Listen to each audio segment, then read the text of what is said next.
In addition to the paper and audio cassette collections, the Library of Congress also houses 2 other collections as a part of the Howard Ashman archive.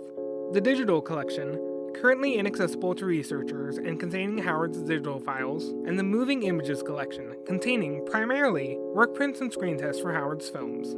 Included in the Moving Image collection is a workprint that turns our understanding of the infamous ending on its head. Yep, let's talk about it.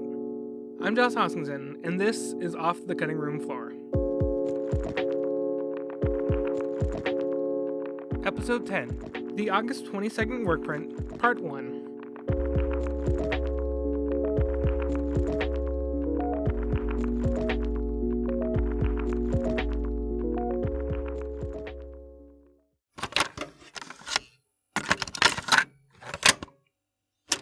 Also, I'm very in favor of the alleyway scene that uses Patrick Martin.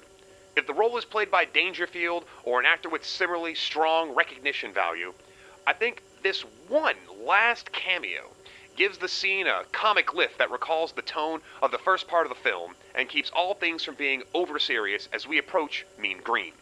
It also allows the end-of-the-world theme to re-enter without awkwardness. Without Patrick Martin, I think it's impossible to retain that theme in a respectful way.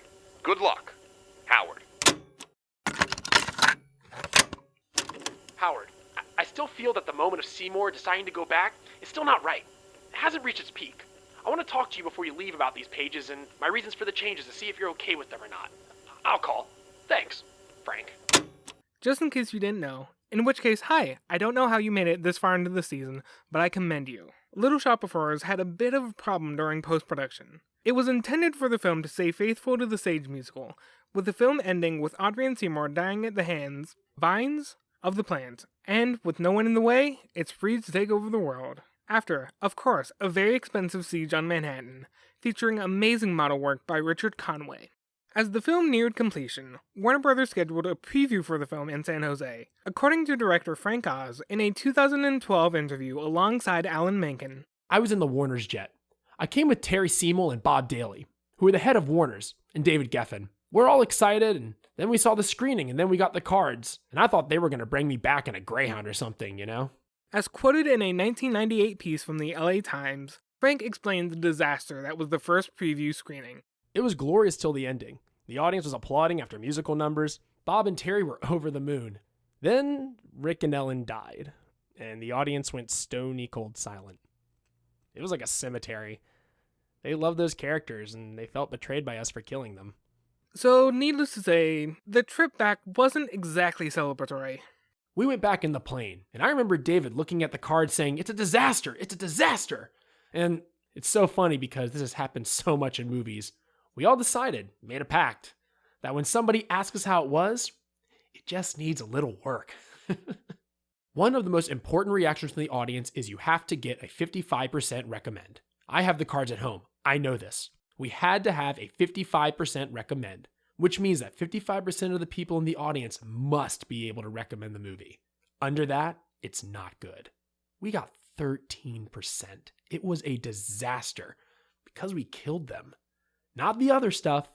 With Alan and Howard's numbers, they were applauding after every number. However, ever the producer, as quoted in the September 22nd, 1986 issue of New York Magazine, David Geffen had another story to tell when news of the reshoot was first made public. The response at the sneak was the best in the history of Warner's. The only reason we're changing the ending is that the movie's such a hit, they want to do a sequel. And you can't do a sequel if you kill off the hero at the end. Sure, Jan. Frank immediately asked the film's producer, David Geffen, for another screening in Los Angeles, hoping a different result would come from a different audience. Geffen agreed, though the results were much the same. Thus, the next step was painfully clear. Howard and I didn't want to do it. We felt very strongly that the plant should win. To David Geffen's credit, he said before shooting, "You're crazy. You cannot kill the 2 leads." But we wanted to stay true to the play. Discussing the original ending during an appearance at the American Puppetry Festival in 1989, Frank explained, "When you're at that point, you can't think of what's being lost. All you can think of is that you have celluloid in your hands and you have an audience you have to please. And if I didn't do it, Warner Brothers would have gotten another director to do it. That's the truth of it also. It was still the best decision under those circumstances, but a decision that I was not satisfied with." And so, the writer and director, an ocean apart, quickly began working on a new ending.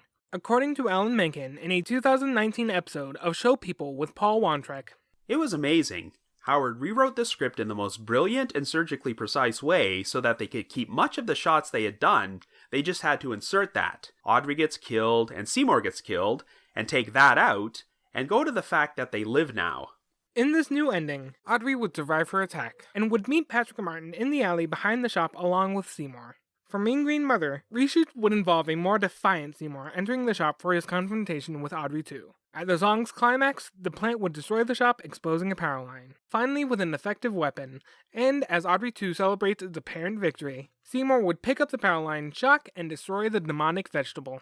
Reaction shots of Audrey, looking in through a window, would also be included on the itinerary. Actor availability also had to be considered. As Paul Dooley would now be unavailable, Patrick Martin was briefly taken out. However, Howard argued against this, as he believed the character could be used for one more comedic cameo to bring the climax's tone closer to the first half of the film, stopping it from becoming too serious. As Tisha Campbell Martin would also be unavailable for the reshoot, a stand-in would have to be used for Chiffon. The final shot would require entirely brand new footage, however, though, luckily, a pre-existing set would be used. From an outline of the new ending, dated September 10th, 1986, likely revised and edited by Frank from a concept retreatment by Howard. With the music still flowing, Seymour runs from camera with Audrey. Now, however, we see they are dressed in the same, but brand new wedding outfits. They run through a rich green arbor with tall, lattice-covered hedgerows on either side. Seymour opens the white picket fence for Audrey, and they run towards the distance where we see, between a brilliant blue sky and a verdant green lawn, Audrey's dream house. All of a sudden, they stop, turn around, clap their hands, and shout towards the camera. Then from directly under camera, their Cocker Spaniel runs towards them. Camera follows it as it runs through the open gate and into Seymour and Audrey's arms. Camera stops on the other side of the arbor as all three scamper up the slope to their dream house. Music swells as Seymour picks up Audrey and carries her over the threshold. Just as the front door closes, the three girls enter the shop with their backs to camera, in a waist shot. The first two smile and look down to the ground. Camera follows their gaze and moves down to a close-up of a bed of bright, pretty flowers. A rhythmic, musical beat begins as we see, peeking in from behind the flowers, a cute little pod. It pushes its way through, lowers its head, looks at camera, and smiles. The words, "The End," flash on the screen surrounding the little pod. Cut to black. The song, Little Shop of Horrors, kicks in strong, and credits roll. Final tweaks were also being considered to further polish the rest of the film. On the same day he received Frank's first rough pass at the new ending, Howard was sent 2 alternate versions of the film's opening prologue. On the 23rd day of the month of September in the early 1960s, the human race suddenly encountered a deadly threat to its very existence. And this terrifying enemy surfaced, as such enemies often do, in the seemingly most innocent and unlikely of places. On a small planet known as Earth, during a period known as the early 1960s, the inhabitants of that world suddenly encountered a deadly threat to their very existence. And this terrifying enemy surfaced, as such enemies often do, in the seemingly most innocent and unlikely of places. Oddly, they didn't make the cut. In 2012, Frank ruminated on the transition to the new, happy ending. It was pretty seamless. I think it was hokey also. I really didn't like the intent from Warner's. Howard and I completely understood it. Is that what they needed was for Seymour to be a hero.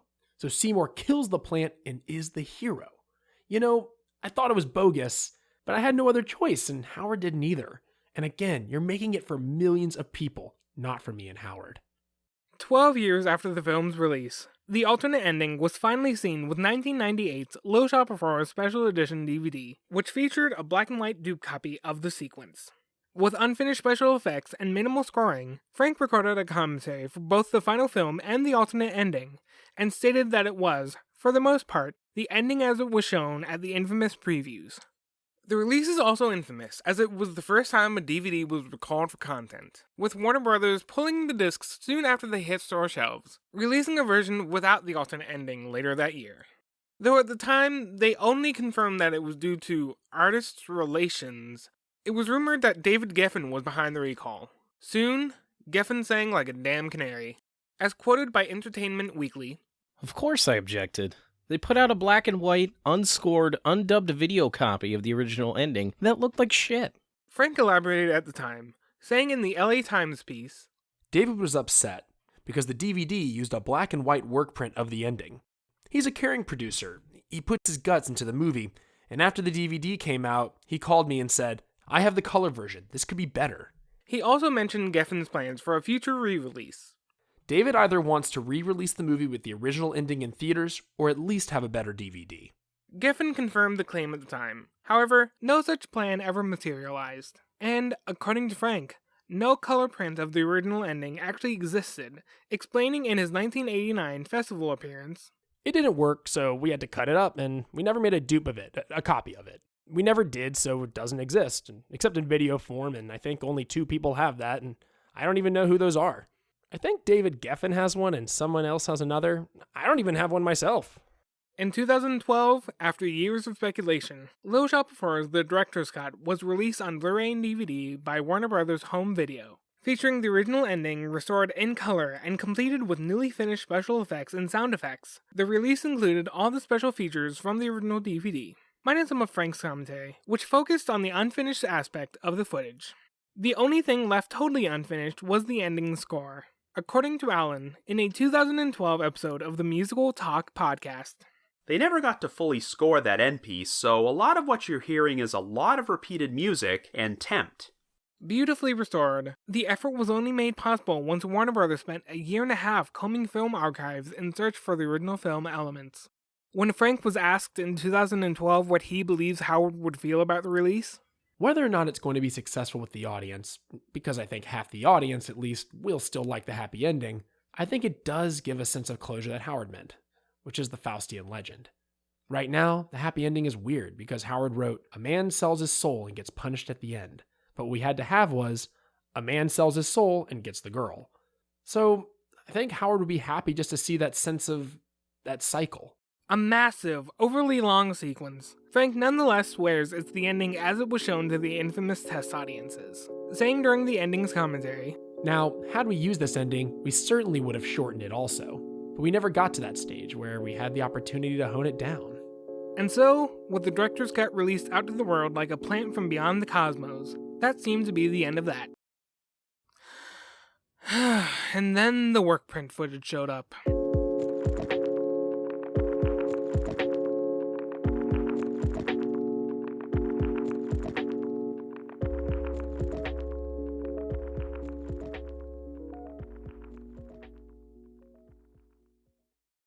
I think it was hokey also. I really didn't like the intent from... Let me really read through this.